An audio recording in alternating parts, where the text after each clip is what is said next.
Here we go.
Ladies and gentlemen, boys and girls, children of all ages, we are here. It's Saturday night, and we are live.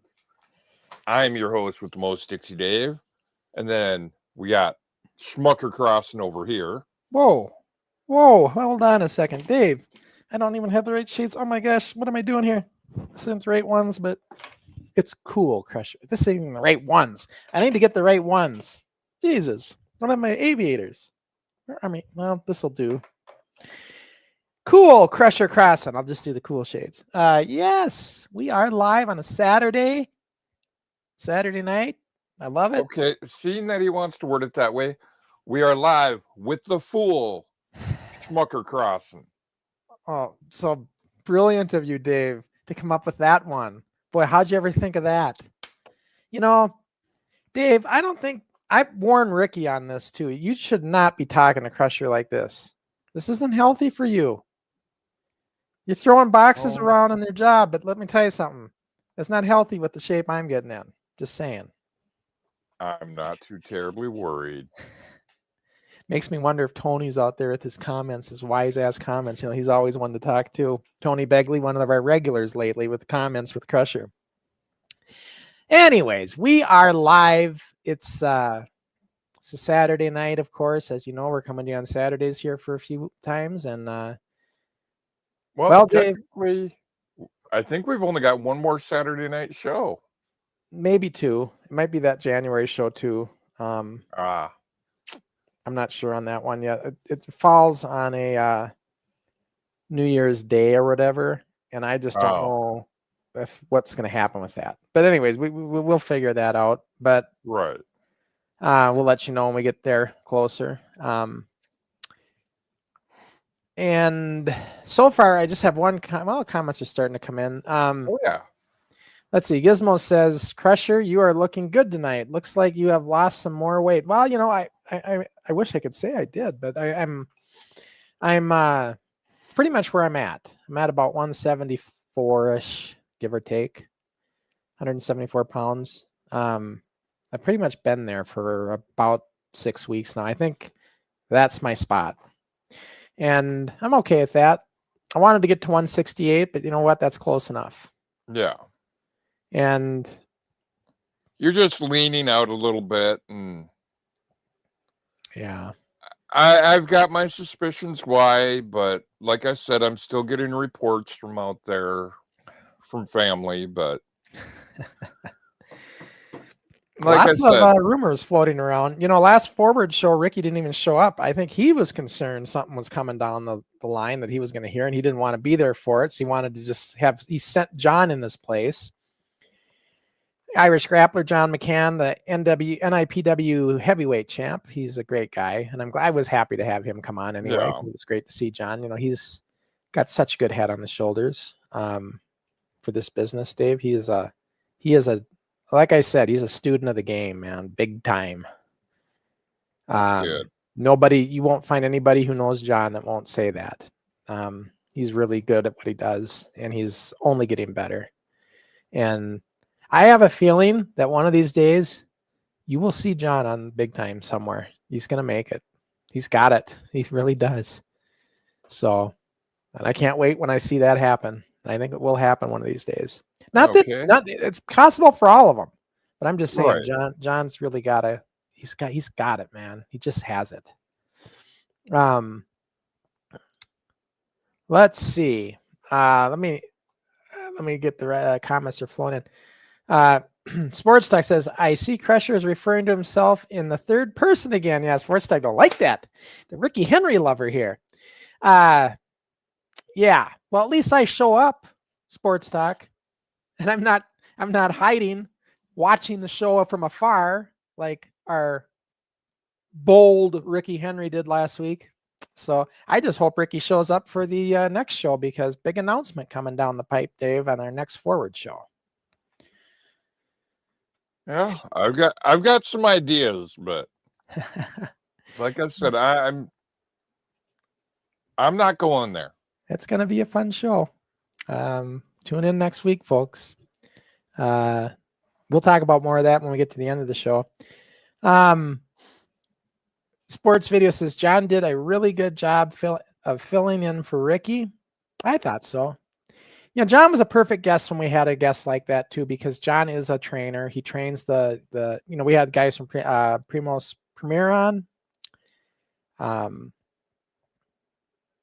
Mark Martini, Martinez. God, I think I'm butchering Martinez. it. It's pronounced Martinez. Martinez. I got it. And his son, who was Micah, and they were Micah's, junior train. He's only 10, I think. Very young. And he's training with the adults as well as the kids. And they start out so young now, Dave. And John is a perfect co-host because he's one of the head trainers for the NIPW. He helps train not only the adults but the kids, and so it was just a perfect co-host for that show. Not that Ricky wouldn't be, but it was right. John also has 2 belts now. Well, he technically, look, I got all those belts. Look, the one's retired, guys. That's what I was trying to tell you. The Resolution Championship retired for the NIPW Heavyweight Championship. So John likes to say he's got 2 belts, but he's not, unlike Crusher, he's not like defending 2 belts at the same time, which I did multiple times. So just saying. When Kelsey and I had just about every title in the league. That's a whole other story. And then Ricky was training. He said to say hi. Guess he is getting ready for something big. Well, Ricky's always training. That's not nothing new, but we'll see.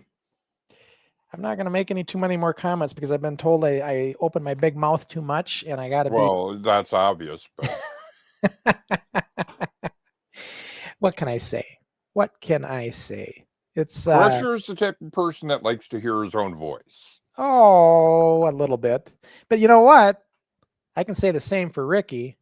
He loves the sound of his own voice too. Ricky's he's a quick study. He says, Crusher, you're an egomaniac. You're such a big ego. And then in the next sentence, he's talking about himself, just like I would be. And all of a sudden, he's not an ego too? So yeah, quick study there.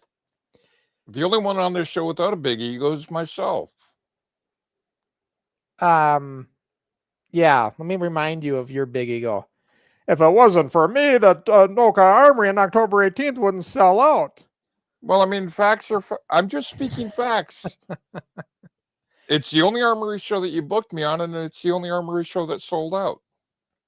Is that the only one? No, you were booked on... No. I was booked on that one. Yeah, the only time you booked me at the Anoka Armory. Brooklyn Park Armory, though. Yep. You didn't sell that one out, though. Well, I'm not as well known in Brooklyn Park, so. So, yeah, we got a fun show today. Now, Dave, we're going back to Group W Cable. The early days, right? Group W Cable, the infamous. God, I think we're maybe... this is the end of 84, so we're probably 8 months into the league. Right. Very, very early stuff. Not trained yet. This is definitely 14-year-old Ricky style, as he would say. Yeah, we're just young and having fun, enjoying it. Really have the passion going. Yeah, just getting going. Really enjoying the passion of what we're doing. And believe it or not, though, at this time, we had a decent audience. I mean, we had people. The show itself was being broadcast all over the metro by this time. So all the cable markets in the Twin Cities were covering us, including Minneapolis and St. Paul. Right. We were doing... so we had a pretty good local... And we were on every week in every market. So we had a really nice fan base. And, you think about it, like today, who would tune in? Because wrestling's so complex now. But back then in the old school days, you didn't get a lot of it. And you only got it once a week, especially in 84. You got it on Sunday mornings. And so any chance there was to see some professional wrestling, even at our level, people tuned in. And wrestling was so popular. It's one of those things where wrestling got really popular and TV didn't catch up with it right away. Right. And so the fact that we're on cable and then people hear of it like, oh yeah, I'm going to tune in. That's on tonight. I'm going to watch that, because they just loved wrestling and wanted to see whatever they could. Right. And the idea was, what they liked about us is because of our character development and the storylines we were doing with the show and everything. and just the fact that we were being creative with it, they weren't watching us for technicality. They were watching us for the show, for Right. everything else. I don't know. I look at it now and I'm thinking, oh gosh, but I know our fans love seeing it. So, we definitely will do it. Right. Here's a question for you before we get the show started. Dave, how did your parents feel about you wrestling? Did they come down to watch you? My mom did. My dad didn't. Well, your dad wasn't in the area. Right. But every armory show, my mom was right there in the crowd. Do you remember how your dad felt about it? We won't go into it. My dad was the type where when I called him and told him that Dom and I won the national tag titles, yeah, he was the type of person where he was like, well, why wasn't it the world tag titles? Is that what he said? Yeah. Yeah. Yeah, not all of us had the best relationships. I know Jamie had rough relationships with his dad as well. And sometimes we just didn't have good relationships with their parents, some of us, and that might be what Dave's referring to. But I know your mom was all supportive of you and everything. Oh, yeah. My mom helped put my gear together. Right. She made the gear for you, the Dixie Dave emblem. And yep. She certainly supported Dave and all that. And your mom knew you liked doing it and you really wanted to do it. Yeah. I remember Dave's mom. I remember her. Yep. I remember my mom was the type of woman where, say all of us guys would have showed up at my apartment after the show, she would have made us all dinner. Right. Yeah. She's very, very, very nice. And the memories I have of her was she's always polite, kind, and nice. And oh, yeah. Just don't piss her off. Yeah. She might have been 5'0", but she had some fire behind her when she got mad. Yeah. Well, most moms do. But I don't know what it is with me and the moms, but I just always had relationships with the moms. I always did. I mean, Matt's mom, Kelsey's mom, I talked to her a lot. I talked to the Dazowski, the Super D's mom, a lot. Oh, yeah. Jason Klassen's mom, talked to her a lot. I can think of and even Ace's mom. When I remember Ace and Andrew and I would spend the night at each other's house because we got to be friends off the show and when he was wrestling, and I'd stay at his house, and his mom, like I would talk to her for an hour when I was there, when Andrew was busy with something at the time or whatever, and I'd just chat with her.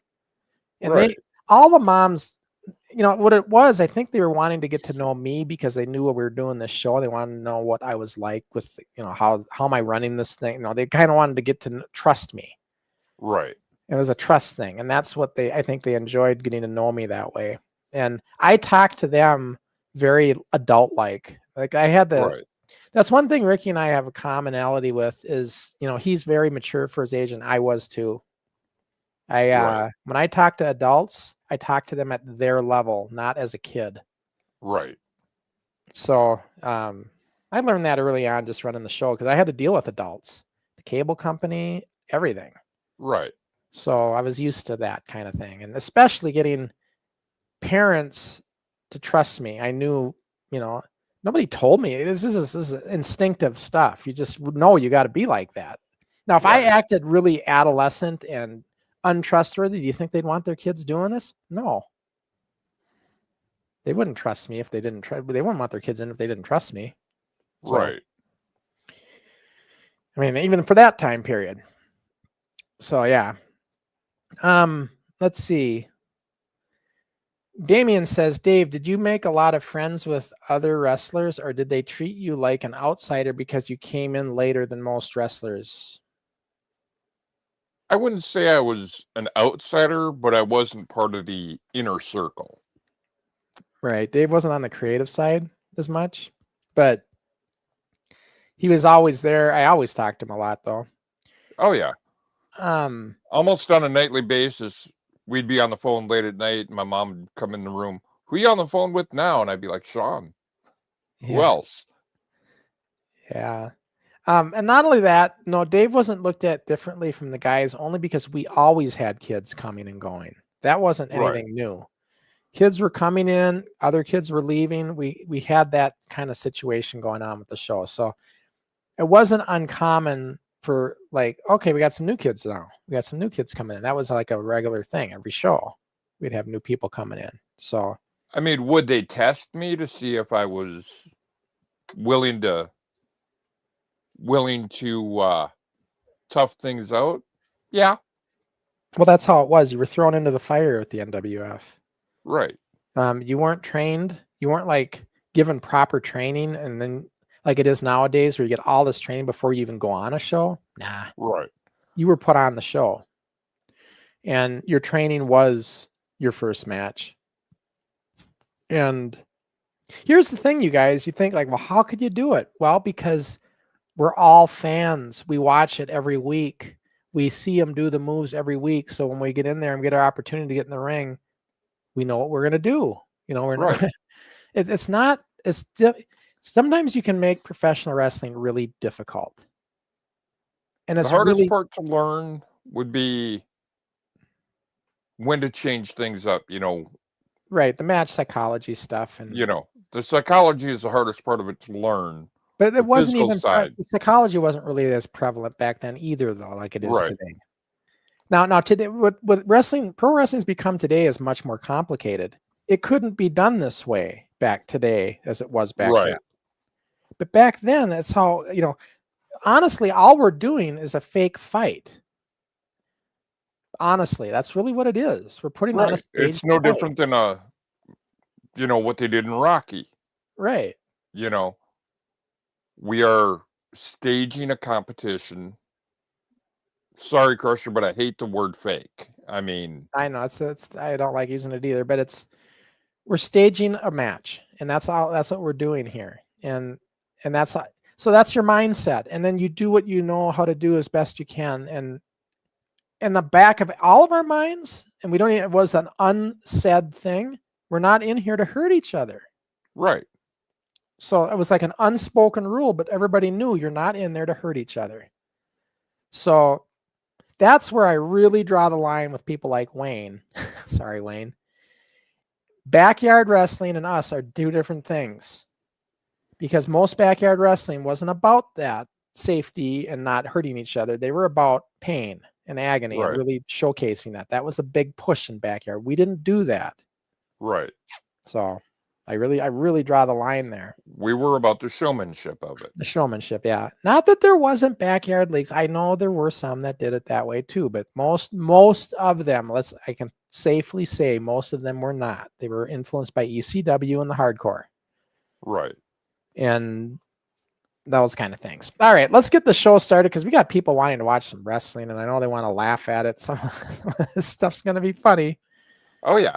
We're not gonna, well, you know, you also didn't mention what's coming up on the network. Oh, I got to do that. I'll say what's coming up on the network, then we'll start. And also, way to go, Crusher. Hitting on the moms at 16 years old, you old dog. Now, I wouldn't say hitting, charming. Charming's the word. That's the word I would do with the moms, just to charm them. He had to sucker the moms into letting us do this. Yeah, exactly. It wasn't for it wasn't a dating type sexual thing at all. It was. He wasn't the MILF man. He was just trying to sucker the moms into letting us have fun. Yeah, having to be likable with them. All right.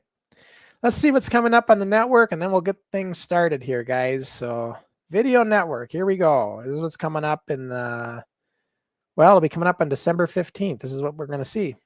So, here we go. Yeah.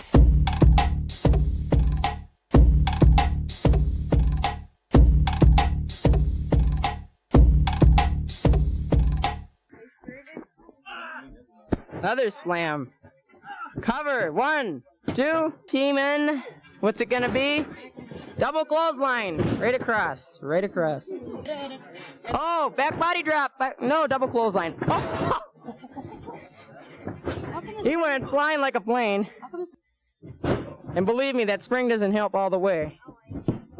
The champions. That's who it's going to be. We're going to rip them up. We're going to rip their belts up. We're going to rip up promoters. We're going to paint the town red. And we're going to rip up anything that gets in our way.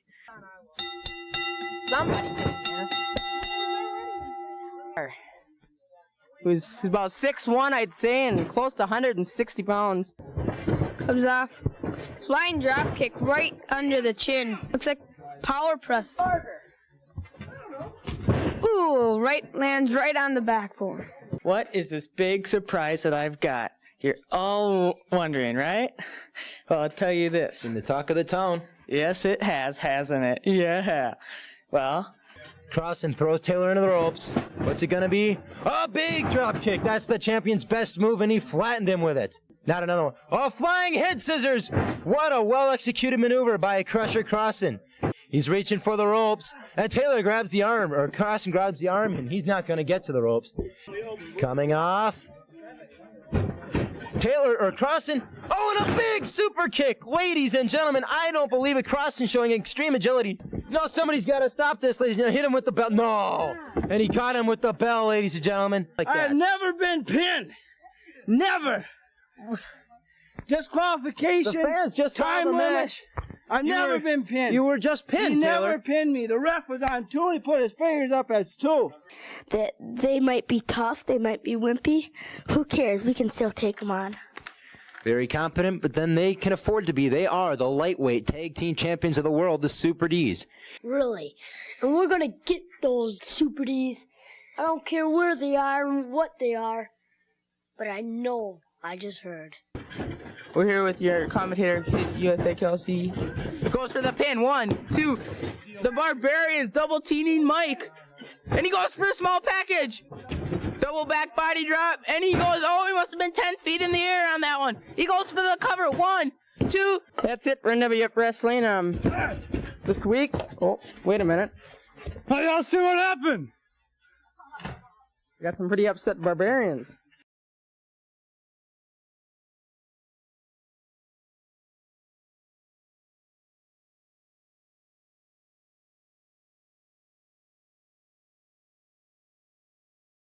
So yeah, we're going to Video Network. We're going to Yoho Municipal, Dave, and watching the tag team tournament. The end. Yep, the end of the tag team tournament. And boy, that was a ticked off Thandar there at the end. Oh yeah, too happy. Not a good thing to have an upset Thandar. Yeah, that was pretty fun. A good show, and I love those outdoor tapings. You know, that's the stuff that Wayne, you know, and people like Wayne and that will see, and they'll say, "Oh, it's backyard. You're in the backyard." But yeah, but we weren't looked at as backyard. God, nobody looked at it that way. But it was so fun to be outside. Like the outdoor tapings were fun. It was just fun. It was a nice sunny day. It was just a fun environment. It really was. We really enjoyed those outdoor tapings. And speaking of Wayne, oh, Wayne is here. Nice flying head scissors Crusher. You know, I liked it too, Wayne, but that's what Eddie seen me do when I went to his camp. And he's like, Crusher, you're not doing it right. That's not how you want to do the flying head scissors. And he corrected me. He had me come in the proper way. I go into it wrong. I should be coming into it the other way. And the guy kind of hoists me up. And honestly, the way they do flying head scissors nowadays, they do it more like a hurricanrana kind of style where they like throw them. I did the head scissors takedown. So I'm taking them down in the head scissors. You don't see that as much. It's just like a flying scissors takedown. But even then, I'm still not doing it quite correctly. Although I got to say, Wayne, and I think it looked great. But I was correcting on that in Eddie Sharkey's camp. Just FYI. And, you know, Eddie was a big ad. So Eddie did the flying head scissors, like the flying head scissors takedown. When he seen me doing that, he quickly corrected me on it because that caught his eye. Well, that was Eddie's moves. So yeah, it's one of the few times Eddie got out of that chair and up in the ring. And he quickly, and he literally showed me how to do it. Yep, I remember that like it was yesterday. And then Gizmo says, Crusher, nice flying head scissors. I haven't seen that one in a long time. Yeah, not like that anyway. You don't, like I said, the way they do them now, it's almost just a modified hurricanrana, really. It's more of a throw. But I like doing it as a takedown and hold the head scissors, keep the head scissors on. That's how Crusher did it. So, Crusher the Milkman, Dave, are you showing your age? Nice. The Milkman with that comment you made. Yeah. Well, you know, I mean, there was just... They still do milk deliveries out here, by the way. There's dairy farms that'll actually do milk deliveries and stuff. Oh, yeah. Yeah. But anyway, now I don't want to get in the whole side topic of that. But anyways, let's get on with the regular wrestling here. So here we go, ladies and gentlemen. We'll start it up. You ready, Dave? Yep, I'm ready. All right, here we go. As usual, guys, just let me know if the audio is loud enough when the show gets started or if it needs to be turned down. Or if we need to mute Crusher's mic. Or if we need to, remove Dave, that can be done.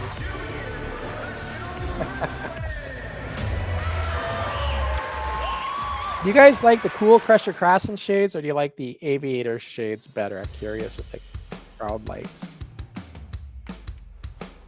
These are the cool Crusher Crossen shades right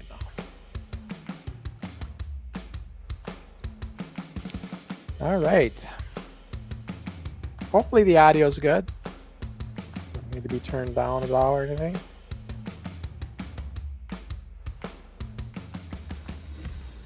I just want to find out once the show gets rolling good.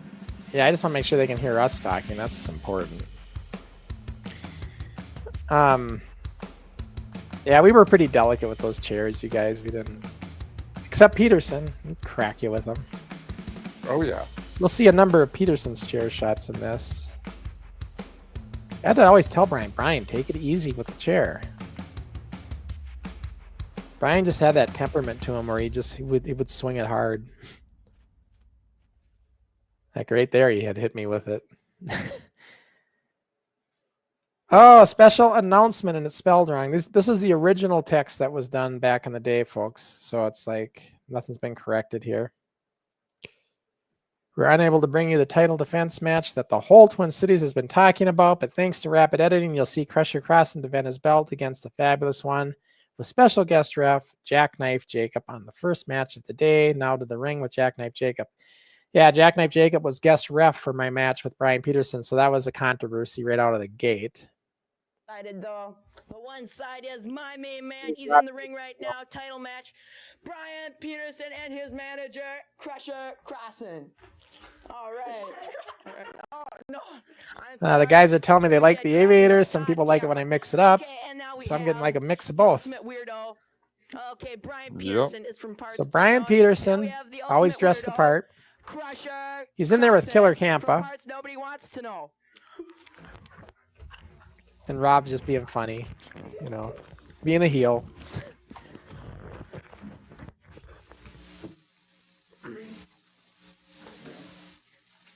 And Crusher won't come to the ring without his music.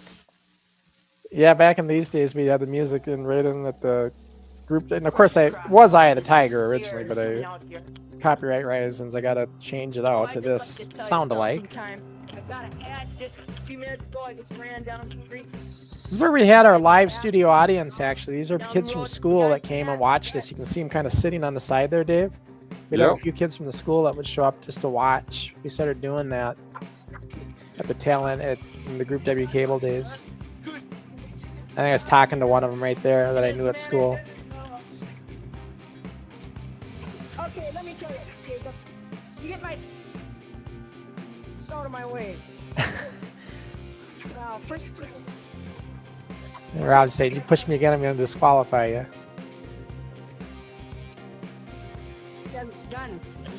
See, Brian would dress the part, right? But it took him forever to take his shirt off and his pants and his bow tie. And so it was a process. May I introduce... You kind of hear the lyrics, Eye of the Tiger, bleeding one of in. the biggest men. It's not you admit it. Rich Taylor, will you come out? This is my big surprise. Rich Taylor, and he trips over the ropes, was going to be in my corner. So Rich Taylor in my corner for this match. It's like a surprise. That's a surprise. That's a patented move. That's a patented move that the Crusher himself taught me.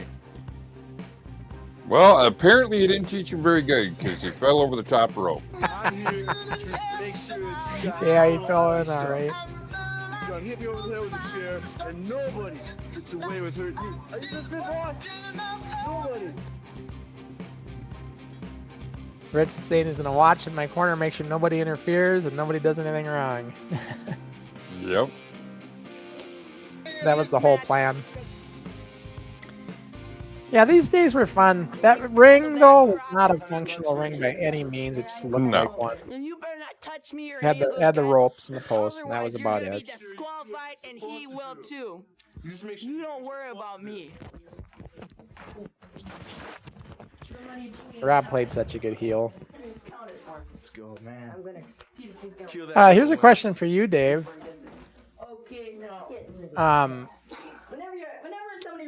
Dave, did you have entrance music? If not, what would you have picked? So I don't believe you had entrance music. I don't remember if I did or not. I don't recall, but what would you want to use if you did? You That know, time period. For that time period, you know, being that age, I don't know. You have to think about it, huh? Yeah, I mean, you know, we billed me as being a cousin to Hillbilly Jim, so.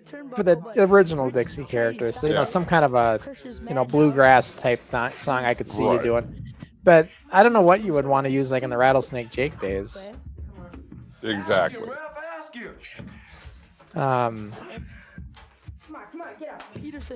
Damien says, Crusher, what is going to be your new music for your future matches?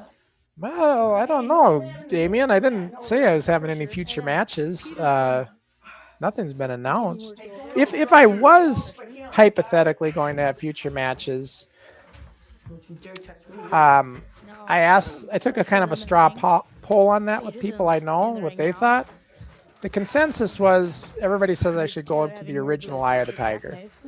Right. So that was my original music back in the day. You know, Hogan originally, but when Hogan stopped using it, I started using it. Because I was a big mark for Hogan. I'm sorry. I mean, he was my idol at the time. Like not that I was Hulk Hogan, but I certainly didn't wrestle or look like him, but I had the charisma of Hogan for sure. Watch him, ref. Just didn't have the body or the look. Get your head out. Honestly, though, most of us on the show kind of came into our own characters anyway after a while. Right. We might have been influenced by different guys and stuff, but we eventually kind of became our own style and character after a while. Hey, call a little fast, why don't you? He didn't even let me get in the ring. Yeah, Rich really wanted to get involved with this other than an announcer, so Rich loved doing this part where he could be in my corner. Right. Now, Rich is a big guy. He was 2 years older than me. He was 2 grades older than me, so at this time, I was just about to turn 15. Rich was probably 16, just about to turn 17 at this point in time. Rich Taylor, the big guy. Right. So anybody's wondering. Peterson, he was a couple years younger than me. So if I'm 15, he's about 13 right here. Right. Same with Kampa. Same with Jacob. Jacob was only a year younger than me. Jacob was 14. You're right. He's working over the leg. He goes. His hands on the rope, buddy. He's in the figure 4, but Peterson's trying to get him in that figure 4. His arm is around there we go. the figure 4. No. He still won't stop. Brian, this is a move Brian ended up doing quite a bit, the figure 4 leg lock. Right. Outside the ring, and the ref's not counting like usual. Looking at psychology, that would have been a perfect chance for Kampa to get involved. Oh, yeah. See, this is the kind of thing I wish we would have been. Looking at this now, I wish we would have, even though we don't know what we're doing yet, wrestling-wise, I wish we would have put more thought into the match. Right. More thought process on what's going to make the match good. Come on, let's get the tongue twisters on. Rip it out. 4. See how slow he's counting? Peterson's back in. When I'm out of the ring, Jake counts really fast. It's really hard to hit these ropes on this ring because they're just bungee cord turnbuckles. They're very springy. And Peterson's thrown against the ropes. Yeah, that's one thing I've always said I would do if I ever won the lottery is I'd have a pole barn built and I'd have a ring. Kampa's over there. Yep. Yeah. Crusher goes outside. Just so if I ever got the urge again, I could go out and bump when I wanted to. Very slow cleaning at all. You can tell. You know, it's Peterson's head is. Wish I could say things, but I can't. I just have to keep my mouth shut here. Peterson's starting to get back in. There is no count by the ref. Oh, Peterson's I'll tell you this much: having the energy back then as a kid, I wish I had that energy today. Right. You know, we had so much energy when we were young. Not that I don't now, but a lot more back then. As all of us did when we were at that age. Got to fix the mistake by Crusher. Him leaving comments up. I don't think there's a comment out, is there? There was a comment up there. The last comment that you read was still up there. Oh, I forgot to take it off. Yeah. People don't like that because it covers up the video. They want to see the whole video. So. Right. I used to get comments. So you're welcome. Oh no, the ref is kicking Crusher Crossen. You know, Crusher getting old, he forgets to do things, so. The only thing I don't like about this show is we don't always have camera operators, so a lot of these cameras are zoomed out all the way and they're just going from one to the other. I like when we have camera operators so they can zoom in and get closer to stuff. What's he doing? And it looks to me like we don't have people on these cameras. Ooh. It looks like anyway. He picks him up. Oh. Body slams were tough on this ring because it's so hard. Knee drop. Oh, another one. And another. I mean, this is just a hard platform. Right. Peterson no padding. Time, but the ref did not see that. And the ref is not counting. Oh, I guess he is. How slow, Rob is counting slow. Which taunting Peterson. Peterson, the chicken running around. And Peterson missed. Peterson's risking to throw him in. What's he gonna do? Interfering. Oh, he throws him in the ring. Oh, his neck was around the microphone. Let's go, Crusher. Bob's trying to get that mic. Over Crusher. Oh, Rance is heading there twice. Oh, 3 times. That sounds like Matt Kelsey commentating. Oh, Rich Taylor wraps his butt. You know, that's somebody that we got to bring back is Matt. Yeah, we'll have Matt Kelsey come on, and I'm sure he'd love to do it if he's free. You know, able to. like we've said before, all the NWF alumni, you're welcome anytime. Yeah, absolutely. And if I may say real quick, you know, Instagram users, come on over to YouTube. Oh yeah, I forgot you to get the mention full effect here. Because while we're on Instagram and stuff, they're only going to last a little bit. And yeah. I think in, 15 minutes it's going to stop. So. Yeah, and when you're on Instagram, if you comment on the video, we can't see it until we're done. No, we can't even comment or reply to them even. Right, but if you come over here to YouTube, we can reply to your comments. Yeah, your comments all come right in. And well, one of these days, Instagram will hopefully fix that. But. And as we've stated before, we don't require you to pay to have us read your comments. We don't require super. Dave, I'm just watching the match here. For some reason, I've got Jacob in the figure 4 leg lock. I don't know what's going on here. All hell is broke loose. Exactly. Rich Taylor's in the ring. This has gone completely haywire. Kampa's interfering. Look what the hell's going on here. Oh, Peterson's choking. Oh, he gets out of it. Now Kampa's, yeah, me and Kampa are going at it outside the ring. Yeah. By the way, I'm wearing the NWF, if you guys can see this, the NWF Hall of Fame 2014 shirt, which features a lot of the guys we see right here. Kelsey, Kampa, Ace, well, Ace out on the show, but Figured I'd wear this shirt since we're an early Group W show. Right. Yeah. And I'm wearing my second favorite shirt. Yep. The NWF logo. And Crusher is still Rich is like the Andre the Giant guy.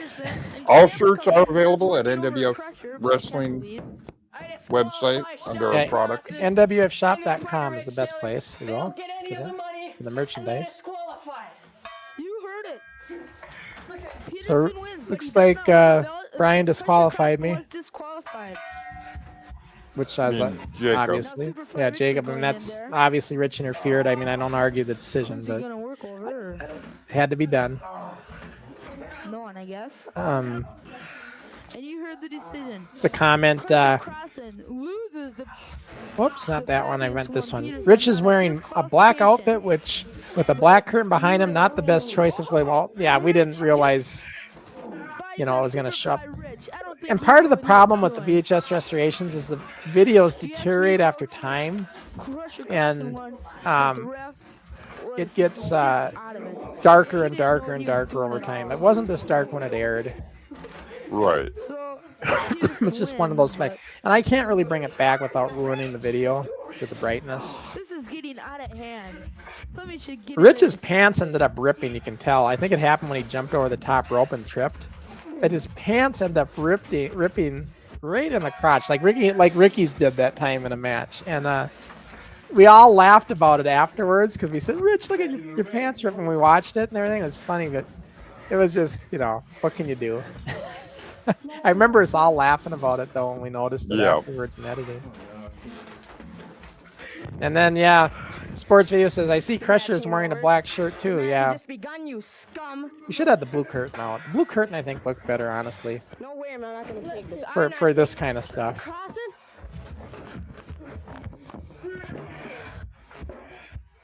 Crusher?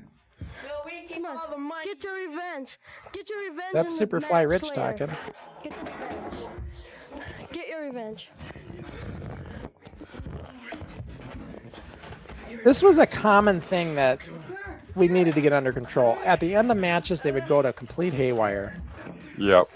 And guys not wanting to give up their airtime. Right, and it's just chaos. And I remember some of the parents. I remember Matt's dad tell us, Crusher, you got to get the action under control at the end of the matches. This chaotic free-for-all at the end needs to stop.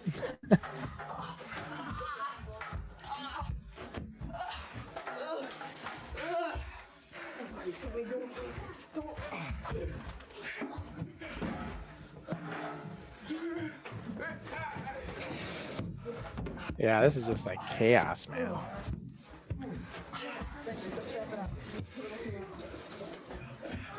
Yeah, scum isn't a bad word. We can do scum. So did the announcer just call Crusher scum? Surprised that made it to TV. It was the, you know, the swear words. That would be the ones that would catch people's at the cable company's attention. Yeah. Yeah, someone should be ringing the bell. Wayne says, I agree. Why the bell's not ringing? I think it's everybody's involved. This is just not ending.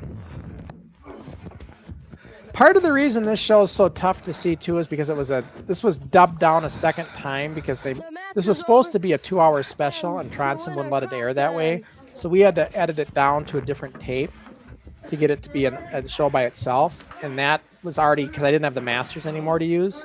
So it got a second dub down, which causes it to lose some of its luster.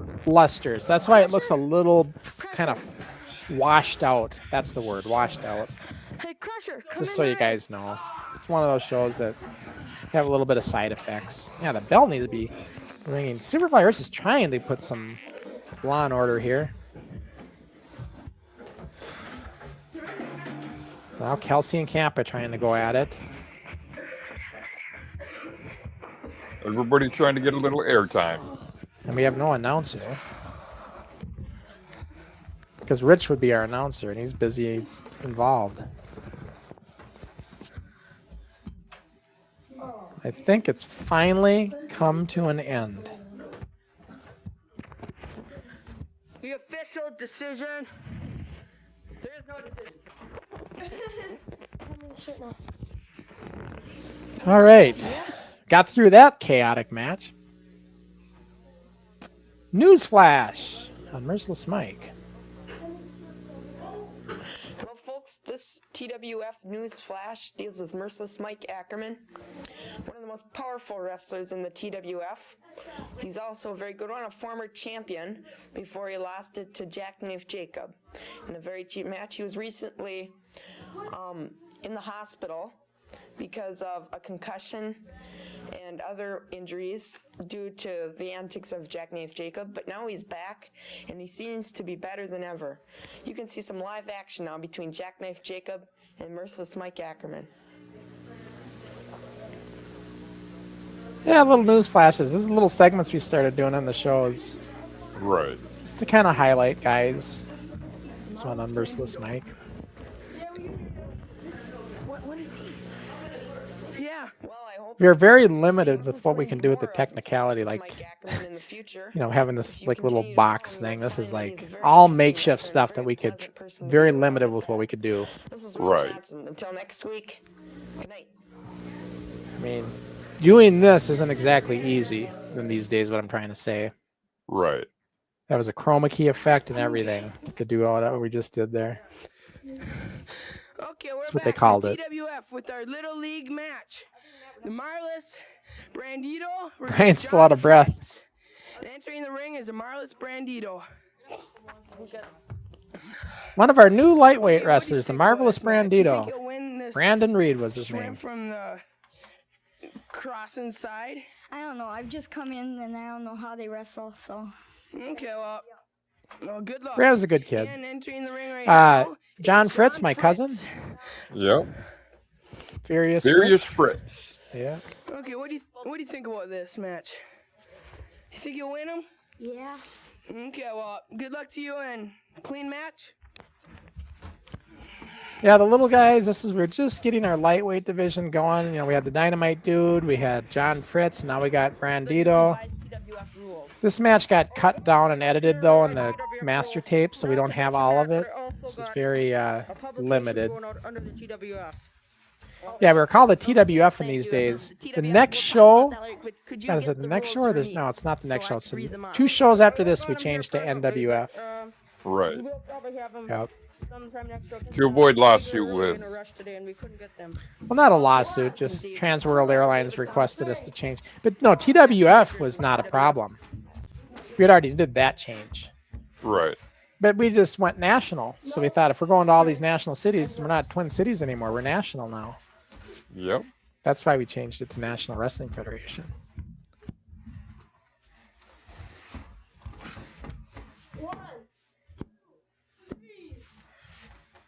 Yeah, pretty quick and easy match here. We didn't get to see a lot of it, but John Fritz. you'll see these guys again, though. They're going to be involved in the main event, both of them. So we'll see them later on in the show. And it was quite regular that new people would lose their first match. Yeah. Yeah. That's kind of what happened there. Jackknife Jacob versus Merciless Mike.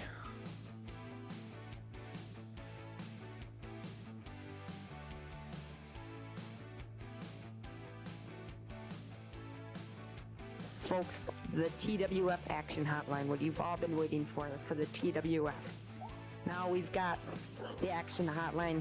Get in on the latest action in the TWF, the Twin Cities Wrestling Federation, the 24-hour Action Hotline. Ask for your favorite match and listen to your favorite wrestler talk. Yes, folks, you cannot afford to miss this great we did offer, that. but here We'd is have the offer. wrestlers do different segments on it, and every day it'd be a different wrestler talking, and it was kind of fun. We really got into that hotline for a while. Right. People would call it, they'd leave messages, they'd request matches. Remember that number, 421-8366. It is A lot of prank calls, the too. number you'll ever dial. And it's toll free, I want Yeah. 421-8366. Get your pencil and paper right now. Remember that number, 421-8366. That was a little commercial for the hotline. Your whole family with my hands handcuffed. You're not. Okay, well, we have handcuffs here, and we'll take you on. Yeah, man. And how about this? It looks like you got a lot of damage done from us, man. Look at that. Yeah, right. Tore my pants is about all. Here we go. You want them? We'll take you on right now. Here, we'll handcuff you. Behind the back or... Okay, what's your questions? You want to interview? Yeah, I think so. We can Crusher Crossen. I put my money on the Crusher any day. Pull up the sweater. Yeah, handcuff him. What's going on here? We're handcuffing. We're taking. Yeah, Wayne's got a good question. That's not a bad idea. Let's go. Behind the back. Do you remember if the big leagues were doing hotlines at that time? I'm trying to think. We'll throw them away. I don't think they were. I don't think so either. Didn't that come more in like 86? If not after that. Yeah. I remember once NWA went to WCW, they had the hotline. Right. I don't think they were doing hotlines yet. That's a good point.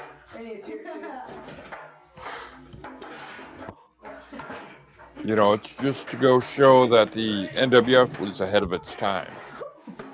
Yeah, and like Gizmo says, you should have kept the old answer machine tapes. That would have been historical today. I know we never even thought of that, but right. The way those answer machine tapes were, they were just cassette tapes, right? And yeah, we could have easily saved that stuff, you know.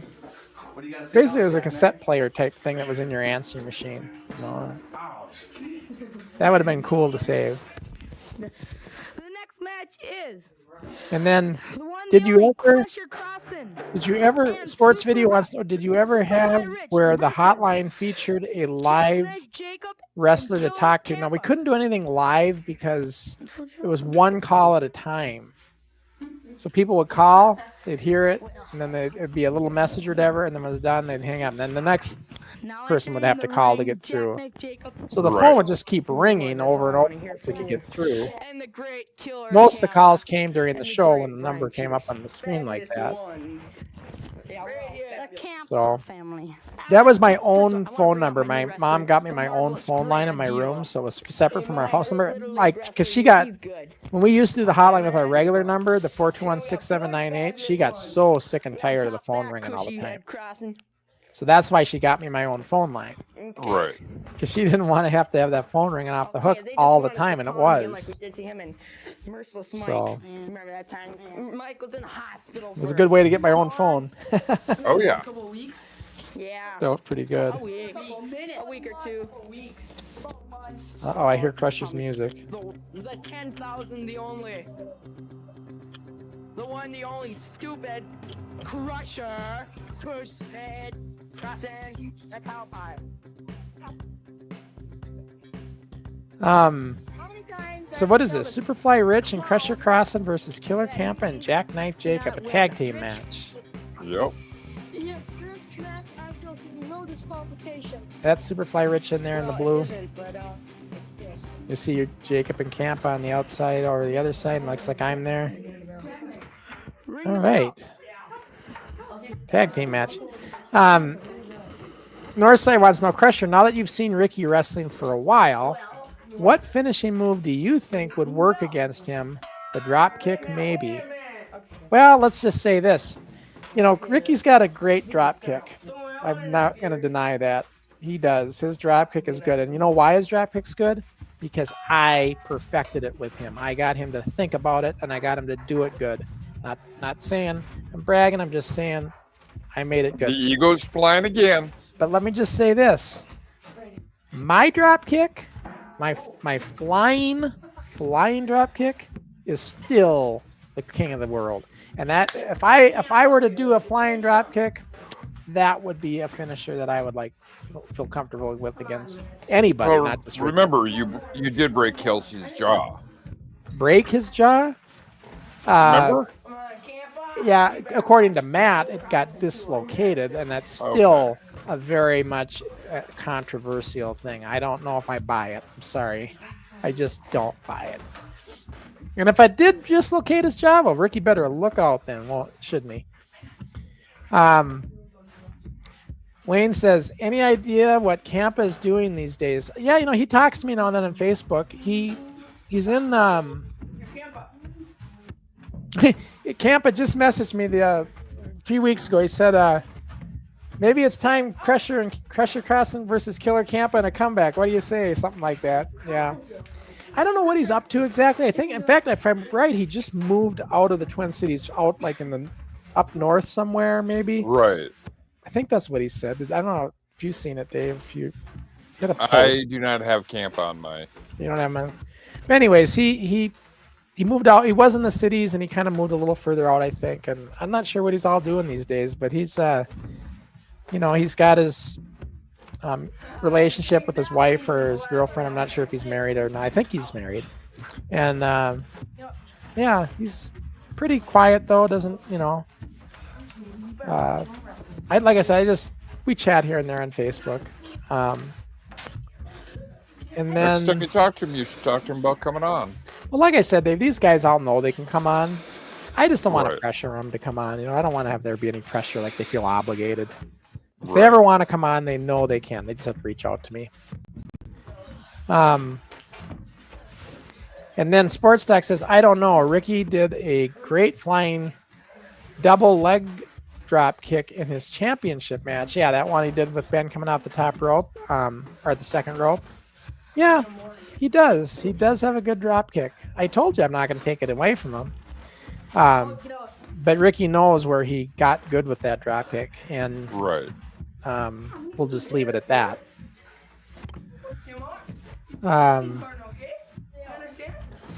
You know, Ricky's.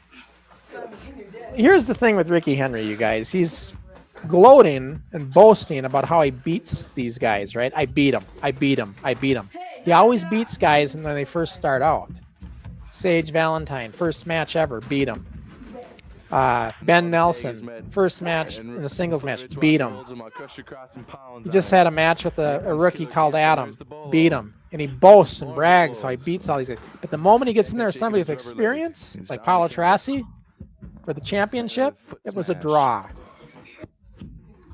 What would happen if he ever faced somebody like Crusher Crossen who's got experience? Who knows?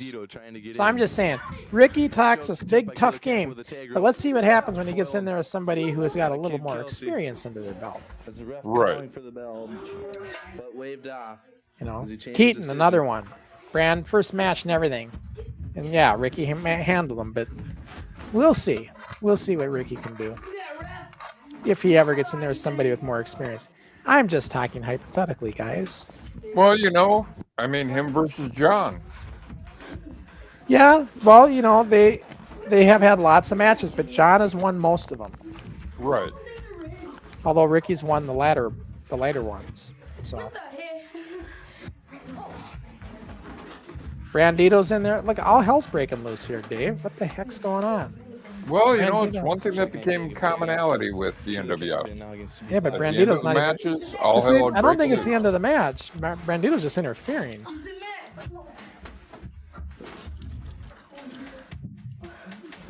I see hands coming in at Superfly. Yeah, it's Brandito. He just can't keep his hands out of the match. I call him Brandito. It's Brandon Reed. I knew his brother, Brandon. Wayne, you might have remembered... so that was Brandon Reed. His older brother was, gosh, what was his name? Not Brandon. Brian. I think it was Brian Reed. He was in our grade. And I knew Brian from school. Brian and I played baseball together and stuff. And so I knew Brian quite a bit. I grew up with Brian on the, you know, because we were in the same grade and lived fairly close. Brandon was just his younger brother, and that's who Brandon Reed is. Yeah. This one, Brian Peterson out of the ring area. Smart move. Damien says this ref seems useless. That ref is Matt Kelsey. But at least he has a shirt tucked in. Enters back in the ring area. He's trying to keep Peterson out of it.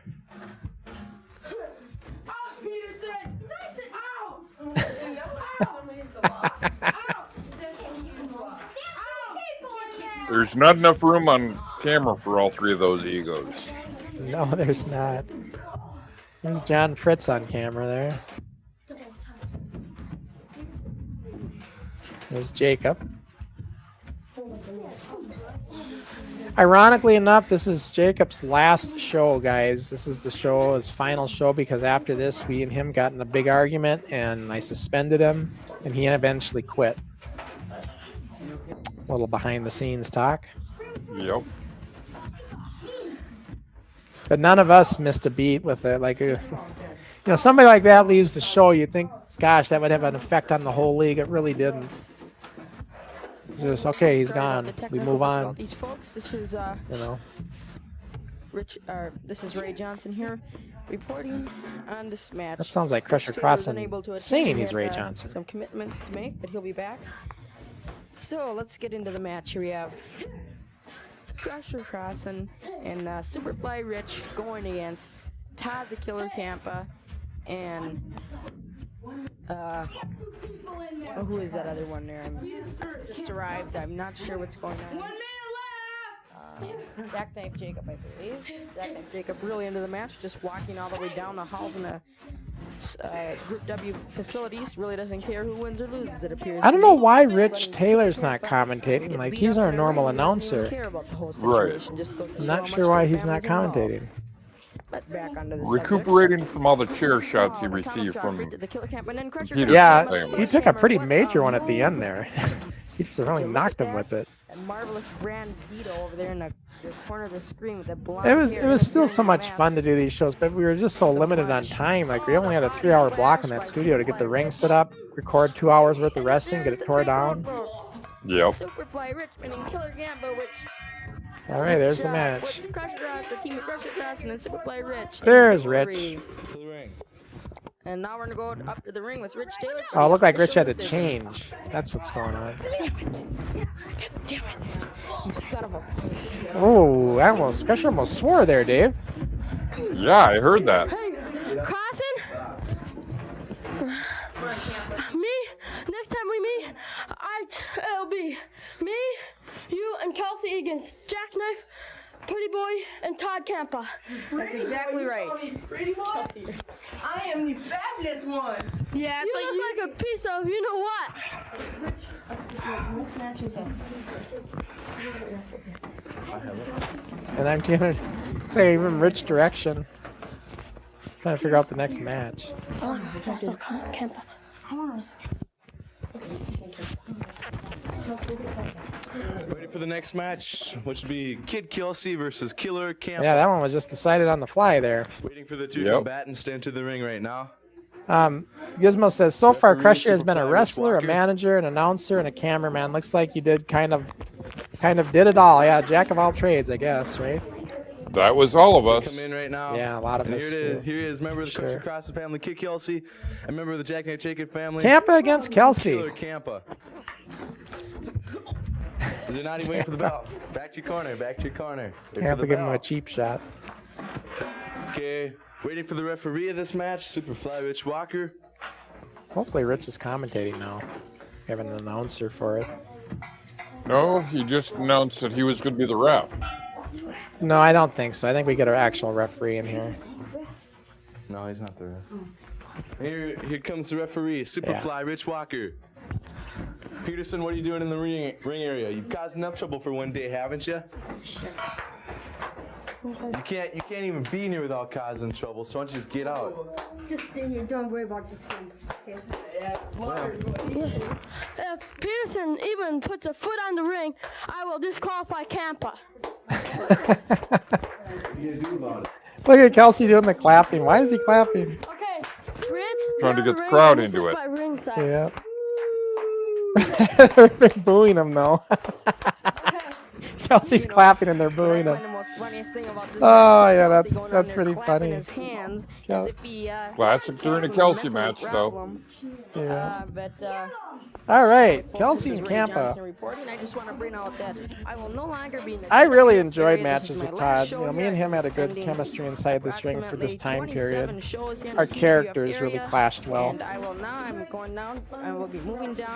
Kampa was fun to wrestle too because he was very flexible. Wasn't hard. He was small. He was light. He was easy to pick up and do things with. Yep. Todd was also pretty tough. Like when we used to roughhouse wrestle off camera at our houses and stuff. Todd's a tough little kid. For the TWF, Right. I will. Now there was a takedown. Killer Kampa coming up with almost. You know, don't be intimidated by a small frame. I guess what I'm trying to say. Right. Kelsey knows the figure 4 as well, and I'm afraid that Killer Kampa is going to have to try some other move. His brother Troy Kampa was also Did you see that? pretty strong kid too. Into a sleeper. Now that is extraordinary, folks. Troy never was on the show though, but I remember. Again, Troy was in my grade, so I knew Troy. Wrestling. That was Todd's older brother. We also have on hand for you. I might want to bring out. I've just got informed that Jackknife Jacob has been suspended from the TWF area. He's been suspended for 5 shows. We've just got the word, but we don't know. Nobody has told the Jackknife yet. And I'm up in the announcing booth. I'm far from him. I can't get the word to him, but we'll have more issues on that. So, the reason Rob was suspended, just so everybody knows the backstory of this. As of now, we can't seem to get a hold of him. I think he might have Jackknife? Jackknife Jacob, Rob Jacob. I just had to bring that out. But this was a legitimate, real suspension for 5 shows because the reason was the next show Rob said he wasn't coming to the next show taping, and I asked him why, and he said, "I just don't want to do it." More or less a somersault to Killer Kampa. And it was Rob's way of getting back to me because he was mad about the not using his idea or whatever it was. Right. It was just piddly kid stuff. So what I did then is I said, all right, fine, you're suspended. You need to show up if you can. If you're not, I'm suspending you for 5 shows. And then Rob said, if you do that, I'm quitting. And so he did. Yeah. And that was that. Now, I wish I could go back and change all that. That was just such an unprofessional, horrible way to have that end with me and Rob. And look at this. What's he gonna do? Is he trying? Major League or professional kids. Oh, not much effect there. You know, Rob was so beneficial for us. You know, if Rob would have stuck with the rest of this show and all the way into the armories, man, it would have been so much more solid with Rob. Rob had such good ideas off the show. You guys have no idea. Look at this. Camp's tried to get out of it. Almost got From the creative side of things, he had really good ideas and direction and vision. And me and him collaborated on a lot of things with our ideas. Yeah, it was a mistake to let Rob go. Yep. Kelsey cut open his head. Sounded like you and but boy, did he hit that ring post hard. The whole post just moved. you're talking over our other commentator. Rich Taylor's gonna take over the announcing, so Rich Taylor, take it away. Yeah, see, now that I heard Rich, yeah. Because now Rich is there commentating. Peterson and Jackknife are at ringside. And Kid Kelsey with Killer Kampa up on his shoulder. All the outside interference, good lord. It's chaotic days at Group W Cable. I'm gonna get a replacement for you if you don't start. Look at that! Look at that! Blind. It's Kid Kelsey coming over now, and Yeah, I guess Crusher's not afraid to do a few cheap shots himself, huh? Crusher Crossen works over Killer Kampa. Comments coming in. Northside said, or Sky Sports, okay, this is Sky Sports. Crusher, did you ever have to ask any other wrestlers to leave? If so, why? Well, I just talked about Jacob. Excuse me, folks. The only other thing that happened was me and Mike had a similar thing happen where me and him had an outing like that, and he left as well. And then Chris Irick, that's the only one I can think of that I had to say you're done. Right. And Chris Irick's deal was because he just was not working out. He was arguing and getting in fights with everybody. Right. It was a problem. Definitely not getting a word here that he is supposed to announce.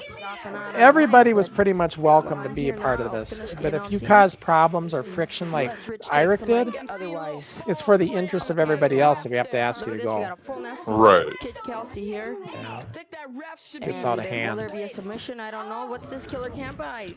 the ref's in the way of the view. We but got Killer Peterson Crossen at ringside. He looks like to me like he's breaking out of Rich it. Taylor. Although I'm not too sure. Oh, Crusher Crossen interfered there. That marvelous, whatever his name is, a newcomer to the marvelous Bandito's in the little league. I might want to add. He's in the little league division. This match is out of hand. Big time out of hand. Crusher Crossen. What's this Crusher Crossen? There's so much controversy here. Controversial. Big chicken. There's Brian with that chair, man. He doesn't play. Controversial actions. Nope. Let's get the official decision. Kid Kelsey is the official winner. For cheating, he did it. The winner is Kelsey Kid. Kid Kelsey. Kelsey Kid. Kelsey Kid. I'll be right back. No doubt about it. I beat you, Kampa. 1, 2, 3. Alright, by cheating, chill. I want to do my thing. I'd sit in the neck corner. Okay, folks. Winner of that match by a pinfall, lapse time, 10 minutes and 35 seconds, Kid Kelsey. About ready to get on the way to the next match.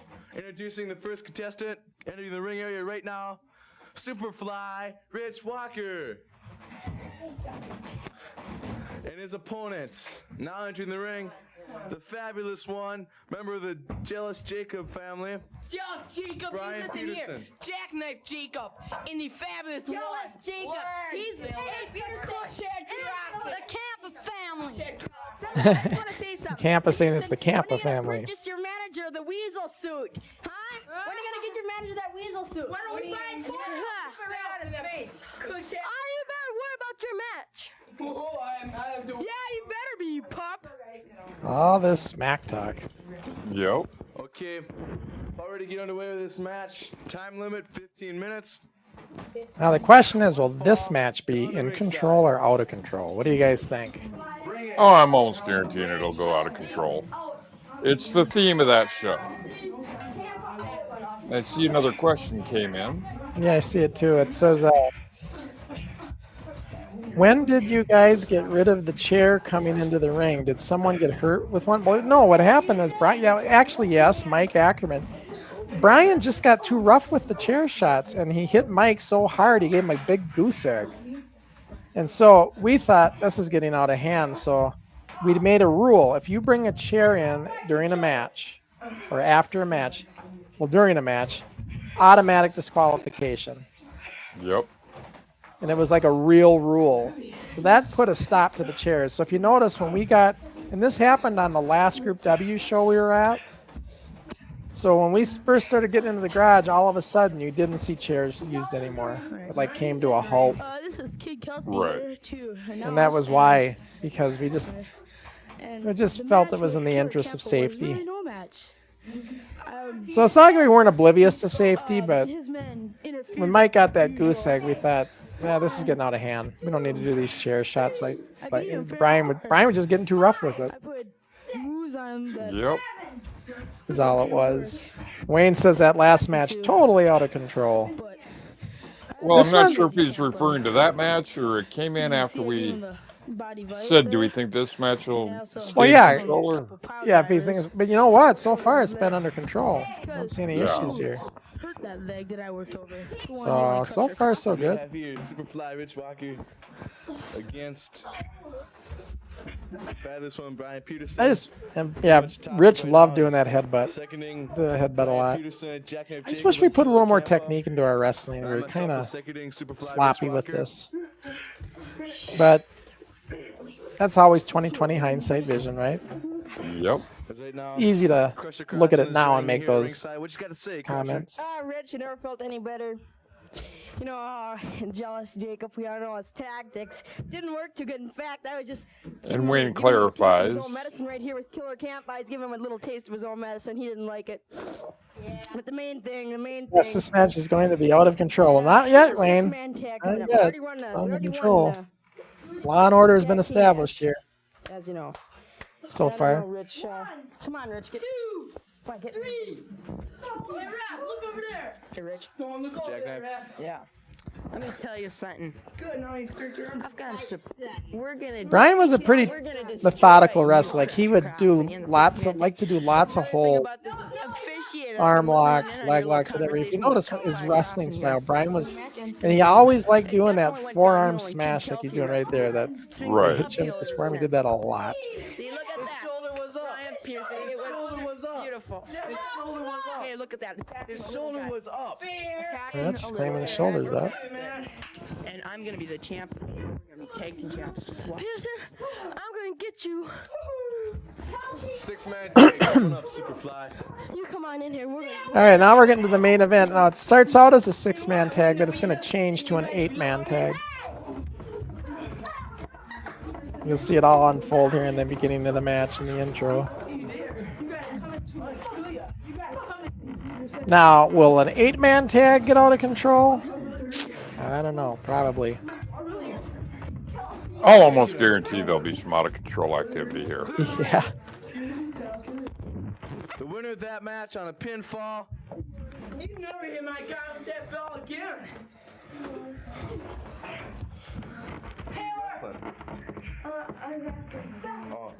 Fabulous one, Peterson. Yeah. We'll be right back. Let me say, you better watch your guys too. Look at him. He's been attacked. He attacked the ref. That's how it all started. You better watch it. Get your eyes fixed. Jackknife, got to show you a lesson again. Don't give me any. Jackknife is right. Yeah, Jackknife's a wimp. Yeah, Todd, control your only little Kelsey. He ain't mine. I'm just an announcer. You better watch him. If you're gonna attack guys, you better make sure you're not starting.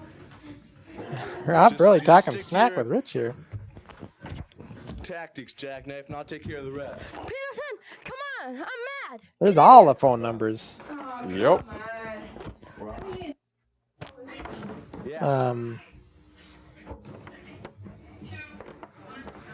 Okay, welcome back, ladies and gentlemen. We're ready to get underway. The Dave, 6-man tag match.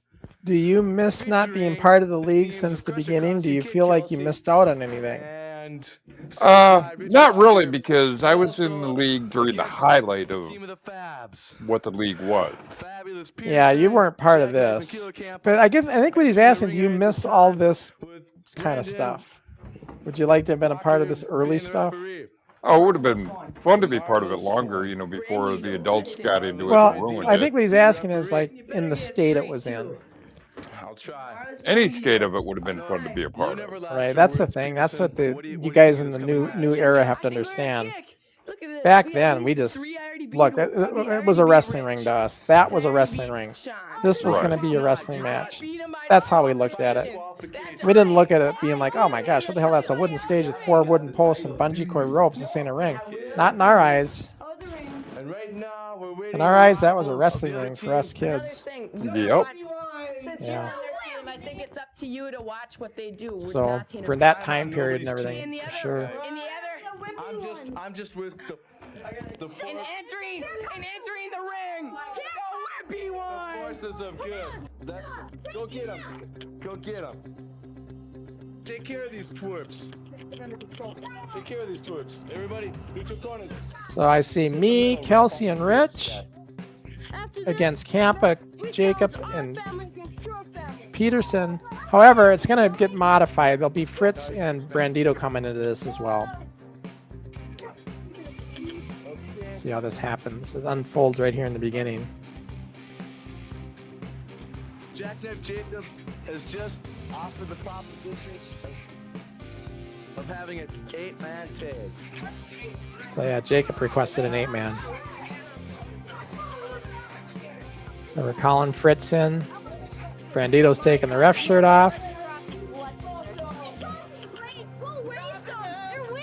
And now we got an 8-man tag. And here's the thing now. Will this one get out of control? I guess it depends who refs.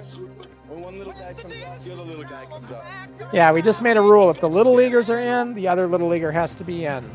If the little leaguer tags out, then the big guy, the other little leaguer has to tag out automatically. So in other words, we wouldn't allow a big league and a little league to be in at the same time. Right. Yeah. Trying to make it fair. See, remember, the idea is we're trying to kayfabe it here. We don't want people to think that it's scripted. So we want them to, you know, it wouldn't be fair if it was a little like John Fritz was in there against Brian Peterson. Shit. So you can see Brandito kind of having his way with John.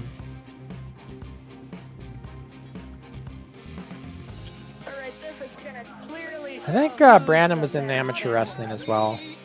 You know, just starting out with it. I believe in school he was. Yeah, Rich Taylor's reffing. And gosh, guys, surprise, surprise, we got Control. How about that? Surprise, when surprise, you have a Wayne. Green Giant as your referee. I know, but Wayne said it's going to get out of control. It's going to get chaos. Look at that, Wayne. It's under control. What can we say? So now that I got tagged in, the Little Leaguers are out. It's me and Brian. All right, now we're going to interview. So Jack Knight is going to interview the marvelous Brandito. Hello, man. Hi. All right, now it's clear that you are the best Little League wrestler there Oh, ever this is has rough. been. Do you This is agree rough with that? wrestling, though. Yes, I do. It's not nice and clean, You're but the best Little it's League fun. wrestler We're having a good clearly. time with it as kids. Oh, yeah. Somewhat structured, but just not crisp and clean like it is Who today. has the better family? You know, not proper trained and stuff. I didn't see it. No tag. I didn't see it. Ah, didn't see it. Okay. So where do you come from? Oh, just anywhere. I've been going around trying to get myself. You've been in other I don't see nothing. professional wrestling Just wrestling. associations? No, this is my first time. Most of it was little. Working out a lot, eh? I have to go. I might be. Inverted body vice. You have to go too. I'm gonna take off my gift. No, he is. Unless Fritz does. I don't know why. Am I tagging off to somebody? Triple team him! Hey, Rich! Hey! These two are officially in the ring.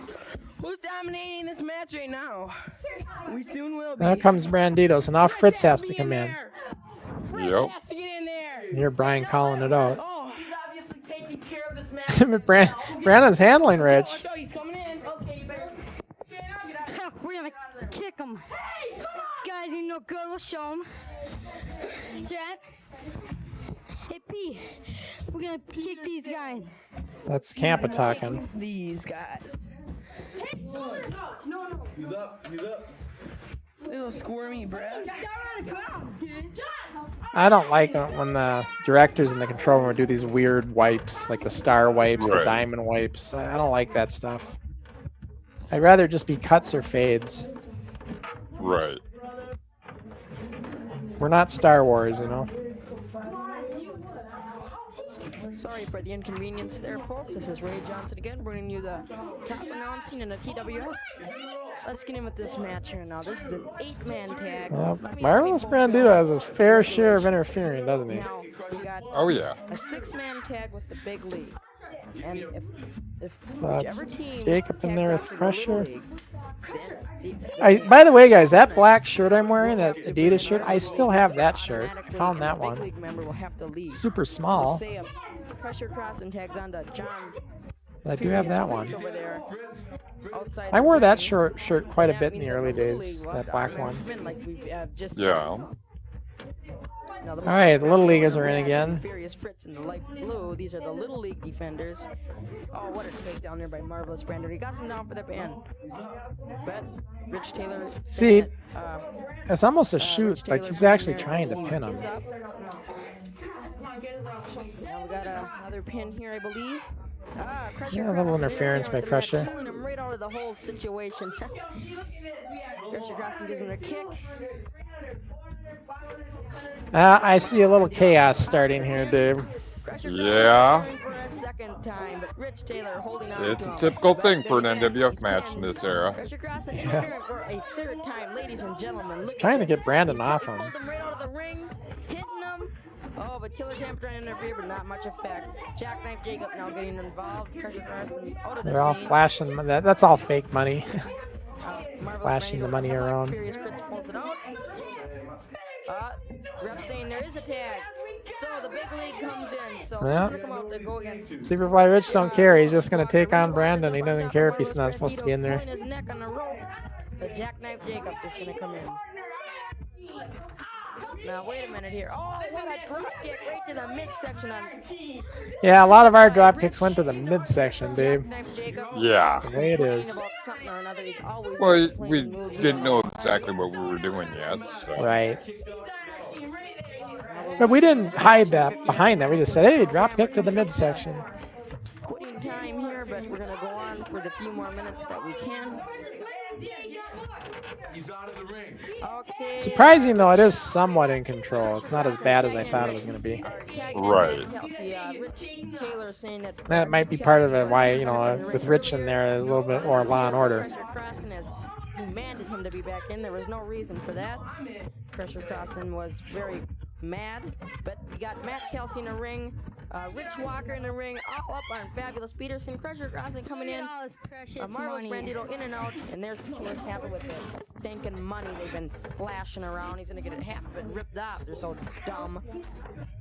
They only know how to invest on that kind of crap, but they're dumber than I thought. But back to the action. We got. See, we had another comment come in. A lot of action here. I can't even explain. Says Dave. See who is causing all the problems in the ring? This is sports talk, everybody. Seems like Crusher was out of control. What do you think? Well, that ego gets flowing, you know. He wants his camera time. He wants his shine time. Crusher's always in control. Sorry, we have the big league in. See, Rich is warning me not to mouth after him. Referee has told Crusher that the little league is tagged in.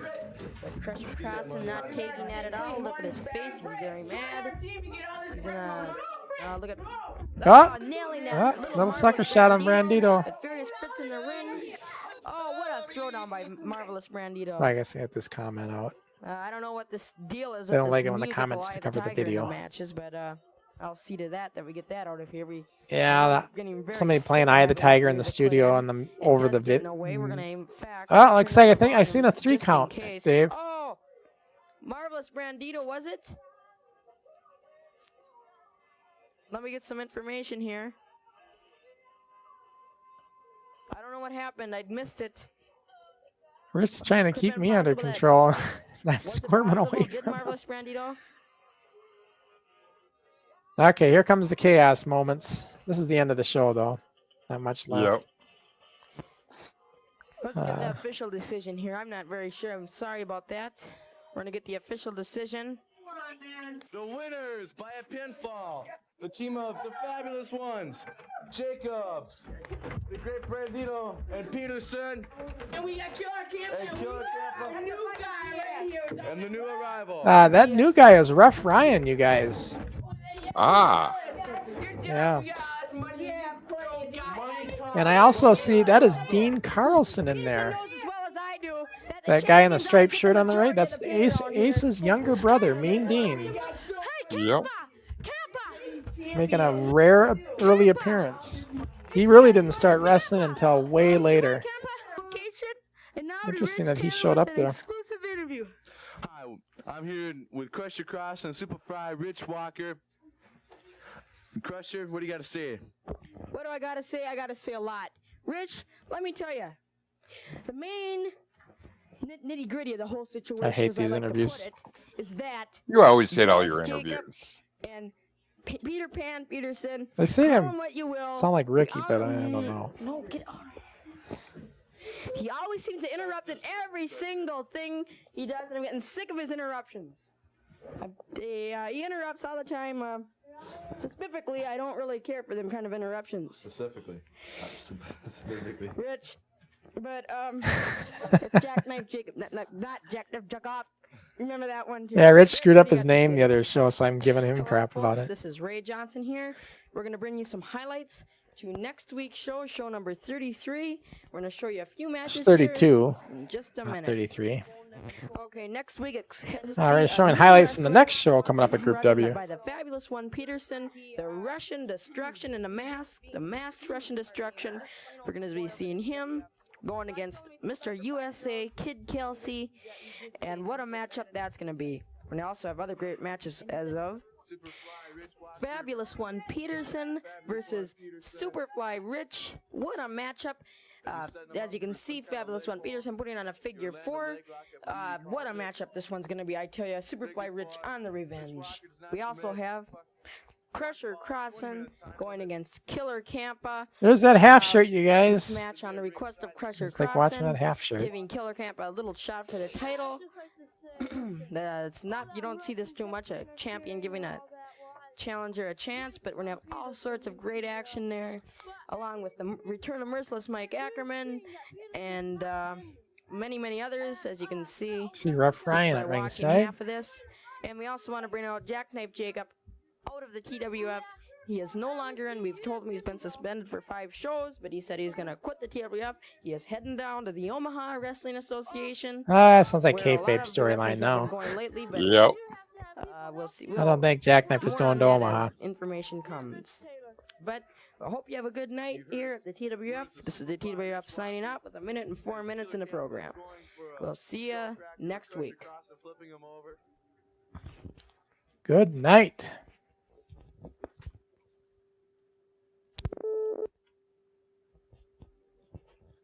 Do we have an outro? Yeah, we do.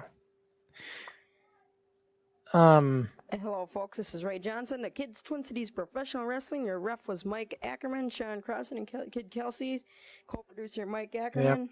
Yep. And the credits. Producer Sean Crossen. I don't know why we don't have music to it, but actually January of '85, guys. I mean, it was actually recorded in December of '84, but it aired the first week of January. So FYI. Yeah. It was the last week of December, the week of Christmas. We did that show. All right. So, question came in here. Crusher, what did you weigh during that show? In 1984, going into 85, I would have been around 100 pounds, give or take, for that time period. Right around 100. Maybe a little under, maybe 95. But I'd say around 100. Pretty small.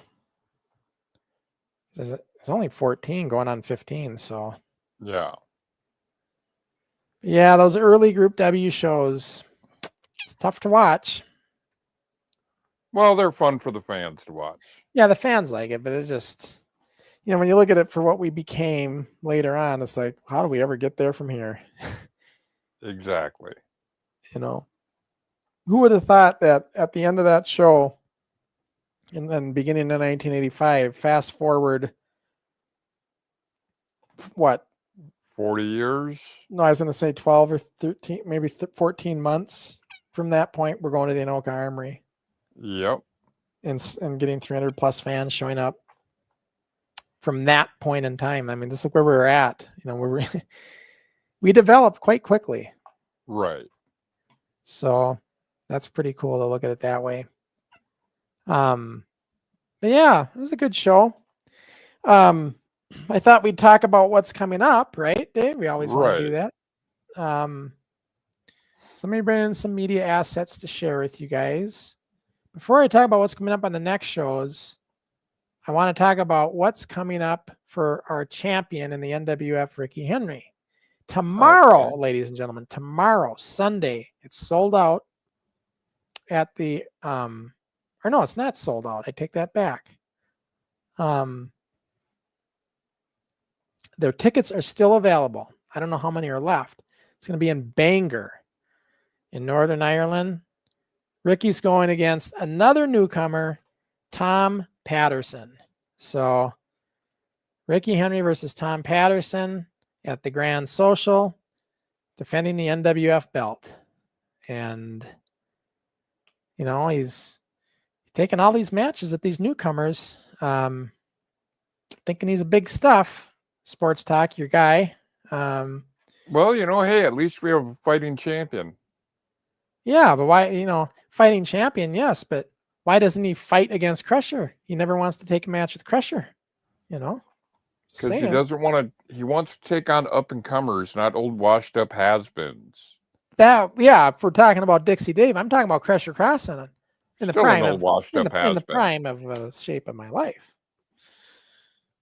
And there's that. So Dave, Can't say anything about that. All right, that's what's coming up with Ricky tomorrow. We'll see if he can keep the title. Maybe one of these newcomers gets it. Who knows? But that's what's going on with the NWF champ. Right. Here's what's coming up on our next Rewind show with me and Dave in 2 weeks. We're going to watch, and this is going to be in 2 weeks then. So December 20th, the week before Christmas, Saturday before Christmas, we're going to studio taping 43 in the garage days. Right. So we'll see this show. And that was always fun. I like the garage tapings. That's where we really start changing. That's where things start to develop. They start to develop. Right. Yep. That was probably the time period here is probably about, I don't know, 8 months or so from what we just seen. 8 months into the future. Right. So we're in the fall of 85 here, or the summer, end of the summer of 85. So be a fun show. That's what we're going to watch there. And our next forward show, a week from, well, less than a week from now, the time has come, ladies and gentlemen. Major announcement. Will Ricky show up for this one? I hope so. But this is going to be our announcement that I'm going to be making, and I would think that Ricky Henry would want to be tuned in. So hopefully he's there. He's supposed to be my co-host. He's under contract. Hopefully he shows up because the time has come. So yeah, that'll be a good show. That's going to be on a Friday, of course. At our time is 5 p.m. Eastern, 2 p.m. Pacific, and 10 p.m. over there in Ireland, in the UK. So should be very, very interesting stuff. I can't wait for that. And I know you guys are all speculating. You're all ready for this.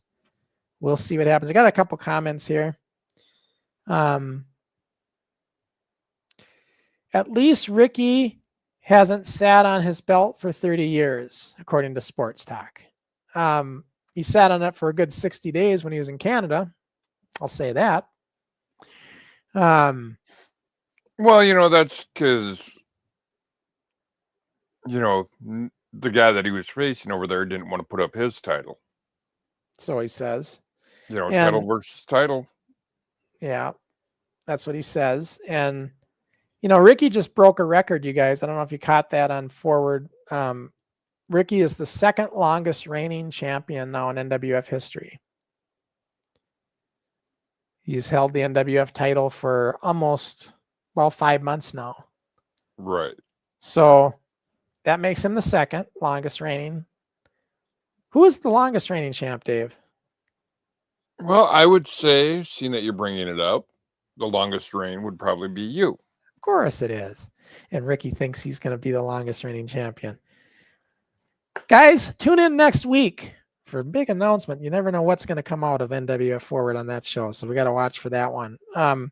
Gizmo says, nice new photo Crusher. Yeah, he's talking about on the Rewind thumbnail. I updated the photos and stuff. I thought it was fitting. You know, this still doesn't do me justice. This dumb light doesn't really make, I don't like the tone it's given, Dave. It doesn't look good. Get new lighting then. I got to do something. I'm going to see what the crowd thinks. I have settings on this. If I go to, let's see. Does that look better? Or does that look better? I think that looks better, doesn't it? Yeah. That looks too yellow. That looks too yellow. That looks too blue. This is, okay, this is in between. I'll go with this one. This one looks a little better. All right. Crusher, being you didn't retire, didn't you hold the belt for 30 plus years? Well, you know, if I would have left as champion, that would be true. But remember, I wasn't the NWF champion when I left wrestling. So no, I couldn't say that. Although that would be a nice one to say, but no, I couldn't say that. Kelsey makes that claim though, because Kelsey says nobody beat him for the belt, which is technically true. But Dave, he didn't show up for a title defense anytime. In most wrestling leagues, anytime you don't show up for a title defense, You're stripped of your title. And that's exactly what happened with Matt. So while Matt may have kept the belt, which he did, and he kept, you know, the title of being champion, he technically wasn't the champion after they stripped him. Right. Kind of like how when Stan Hansen kept the AWA belt, he wasn't the champion anymore. Well, he did eventually return it, but yeah, he sent it back in the mail, but you know. But yeah, so, and you're right though, you did make a good point. I never retired. You know, everybody says, Crusher, if you come back and do a match or anything like that, like you've been hinting, you're going to come out of retirement. I mean, Tony says it, Begley says it all the time. You're coming out of retirement. You shouldn't come out of retirement. I never retired. I never left the business technically. Technically, neither one of us has ever truly said, I'm done. I'm retired. Right. And what do I always say, Crusher? Yeah, no one's ever truly retired unless you're under 6 feet under. Yep. And that is true. It's never too late. You know, Nathan Hoy over there at NAPW always says this. You're never too old if you can still move. Right. So if you can still, you know, get up and do it, you're never too old. And so, and I've spent a lifetime defying the odds and doing what people say can't be done. Right. So if you want to put your money on a horse in the race, you put money on Crusher. Just saying. Odds are, odds are you gotta, it's a good bet. So just saying, Dave. Yeah. All right, we're getting to the end of the show. Dave's got places to go. I got to take care of, and it's been a fun show, though. I hope you guys enjoyed it. I know you like that early stuff. I know Wayne likes the Group W. It's just fun and to see the early development years. We always like to do our disclaimer, though, saying that this isn't, you know, textbook wrestling by any means. This is our early development time. Right. So always remember that. Know that what we just watched at the dry dock is where we got to. So that's the evolution. It's the evolution of the NWF. And when we say where we got to, we're not talking about the Russian destroyers or whatever they were called. The Russian Scorpions. Yeah, they were painful to watch. But a lot of us, you know, I wish we would have focused more on the Ice Dragon, Chris Logan, the young guys. They were they were what made it interesting in those dry dock days. Tommy Tucker, you know, those young guys that were up and coming, that were 15, 16, they were fun to watch. The Equalizer, Jamie, the young guys. Right. Nothing against Grizzly and Dirty Ernie and the bigger, older guys, but that's just the younger guys were, to me, were more fun to watch. Right. At that time period. So that's it for the show then, guys. I hope you enjoyed it. We will see you in 2 weeks. And in 1 week, less than a week from this coming Friday coming up here, join me and Ricky Henry and my announcement. And I think it's going to be a fun show. I think you're going to enjoy it. So let's see what happens on that show. And hopefully the showstopper or the show dodger, that John McCann aptly named Ricky the show dodger. Hopefully the Dodger shows up. We'll see. We'll see. Because you never know. I mean, you might have to call on Dixie Dave and have Dixie Dave show up to help out with the show. Yeah, you never know. You never know. It's always going to be a surprise. You never know. And by the way, just a quick little reminder, not after that show, after that forward show, and 2 weeks from then, at Ricky's request, we have Jamie McParland coming on as a special guest. So that should be a very interesting show after that. So I'm looking forward to all that. So that's all coming down the pipe. So, all right, guys, we will see you next time we are live. All right. See you in a couple of weeks, folks.